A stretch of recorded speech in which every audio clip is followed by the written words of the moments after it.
16 फरवरी की खबर आई। खबर यही थी कि नासिर और जुनैद की हत्या कर दी गई है और उनके लाश को एक कार से बरामद कर लिया गया है।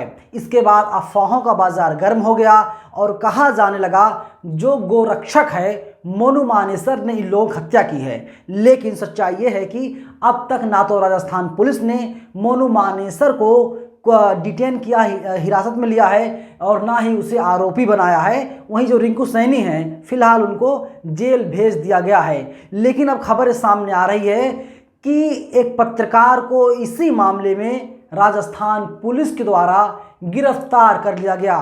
ट्वीट किया है ओवैसी ने क्या कुछ कहा है आगे मैं आपको बताऊंगा। और नासिर जुनैद पर राजनीति लगातार गर्म होती हुई दिखाई दे रही है। नमस्कार, मेरा नाम है नवीन कुमार नंदन और आप देख रहे हैं इंडिया इंटरनेशनल न्यूज़। सोचिए 16 फरवरी को खबर आई। खबर यही थी कि नासिर जुनैद की हत्या कर दी गई और इसके बाद से लेकर के अब तक लगातार इस पर रिपोर्टिंग हो रही है, लगातार इस पर बात हो रही है। और जो अपोजिशन पार्टी के लीडर्स हैं वे लोग लगातार कांग्रेस पार्टी को घेरने का काम कर रहे हैं, क्योंकि नासिर और जुनैद राजस्थान के भरतपुर जिले के रहने वाले थे। तमाम पत्रकार वहां पर गए, आपने देखा था कैसे एक यूट्यूब पर पत्रकार वहां गया था और वहां पर खुद को संभाल नहीं पाया, रोने लगा था। लेकिन अब इसी बीच एक खबर आ रही है कि जो ओवैसी ने ट्वीट किया है, ओवैसी ने ट्वीट करते हुए लिखा है, खबर आई है कि जुनैद नासिर की हत्या पर मुसलसल रिपोर्टिंग करने वाले पत्रकार वसीम अकरम मेव को गिरफ्तार कर लिया गया है। वसीम की बदकिस्मती है कि उसका नाम वसीम है। वो कैम्ब्रिज जाकर के सूट बूट पहनकर अभिव्यक्त की आज़ादी पर ज्ञान नहीं दे सकते। अशोक गहलोत वसीम को नहीं मोनू को जेल भेजिए। लगातार वैसे कह रहे हैं कि वसीम को नहीं बल्कि मोनू को जेल भेजिए, मोनू मानेसर को जेल भेजिए।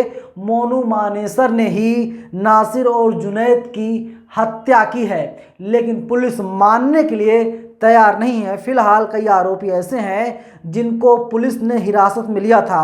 मैं आपको एनडीटीवी इंडिया की एक खबर दिखा रहा हूं। देखिए, राजस्थान के भरतपुर जिले के खाट मीका गांव के रहने वाले नसीर 25 साल और जुनैद उर्फ जूना 35 साल के जले हुए शव 16 फरवरी को हरियाणा के भिवानी के लोहारू में एक जली हुई कार में मिले थे।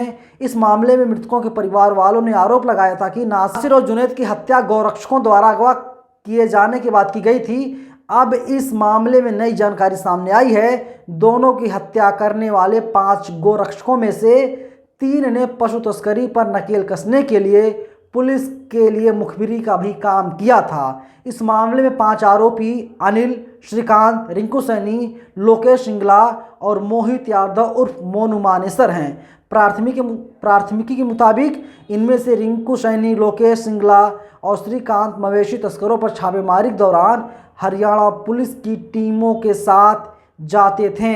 अब आप सोच लीजिए किस तरीके से महिंद्रा कार से, महिंद्रा बोलेरो से इन लोगों की जुनैद और नासिर की जो है लाश मिली हुई थी और ओवैसी फ्रंट पर आकर के लगातार खेल रहे हैं। और ओवैसी का साफ कहना है, देखिए इस मामले में जो है कि मेन जो आरोपी है, मुख्य आरोपी है वो मोनू मानेसर है, लेकिन हरियाणा की पुलिस और राजस्थान की पुलिस लगातार मोनू मानेसर को बचाने का काम कर रही है। लेकिन वहीं अब भरतपुर पुलिस का बयान आ गया है।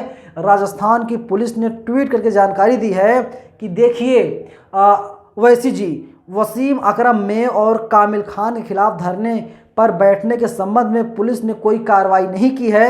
इन दोनों युवकों को मुख्यमंत्री महोदय राजस्थान सरकार के खाट मीका आगमन पर वीआईपी सुरक्षा घेरे को तोड़ने के कारण गिरफ्तार किया गया एवं विधि अनुसार पाबंद लगा करके इन लोगों को रिहा करवा दिया गया है, पाबंद करवा करके रिहा किया गया है। अब आप बताइए, 2 लोग गिरफ्तार किए गए थे जिनका नाम है वसीम अकरम मेव और कामिल खान। लेकिन जिस तरीके से तो सवाल यही उठ रहा है, क्या ओवैसी साहब अफवाह फैलाने की कोशिश लगातार कर रहे हैं या इसके पीछे कोई राजनीतिक साजिश है? ओवैसी के निशाने पर सीधे सीधे राहुल गांधी हैं, क्योंकि राहुल गांधी अभी कैम्ब्रिज गए थे, वहाँ पर उन्होंने बाकायदा लेक्चर दिया था।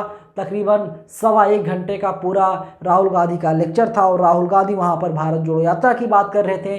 राहुल गांधी वहां पर जाकर के अभिव्यक्ति की आज़ादी की बात कर रहे थे। लेकिन जिस तरीके से मुसलमान पत्रकार गिरफ्तार किया गया, इसकी चर्चा पूरे देश में हो रही है और यही कहा जा रहा है कि जो सरकार अभिव्यक्ति की बात करती है, अशोक गहलोत जब दिल्ली आते हैं तो आज़ादी की बात करते हैं, प्रेस की आज़ादी की बात करते हैं, लेकिन सच्चाई ये है कि राजस्थान में ही पत्रकारों को गिरफ्तार किया जा रहा है। वैसी साहब अलग राग अलाप रहे हैं तो वहीं राजस्थान की पुलिस अलग ही दलील देने का काम लगातार कर रही है। पूरे मामले की जांच होनी चाहिए कि आखिर झूठ कौन बोल रहा है, सच कौन बोल रहा है, वैसी साहब सही हैं या फिर राजस्थान की पुलिस, भरतपुर की पुलिस जो है वो सही बोल रही है। क्योंकि वसीम अकरम में गिरफ्तार किया गया था, पूरी तरीके से सही है, लेकिन किस मामले में गिरफ्तार किया गया था? पुलिस ने अपना बयान जारी किया है। अपने बयान से जो जिस तरीके से वैसे साहब ने आरोप लगाया था, बयान दिया था, उससे पूरी तरीके से पल्ला झाड़ने का काम भरतपुर पुलिस के द्वारा कर लिया गया है कि पल्ला झाड़ लिया है कि इसमें देखिए आप पत्रकारिता कीजिए, आप लोग काम कीजिए, आपको कोई नहीं रोक रहा है, लेकिन आप सुरक्षा घेरे को किसी भी कीमत पर नहीं तोड़ने पाएंगे और अगर तोड़ने का काम करेंगे तो आपको गिरफ्तार कर लिया जाएगा। पूरी खबर पर आपकी क्या राय है? आप लोग हमें कमेंट सेक्शन में अपनी राय जरूर बताइएगा। धन्यवाद।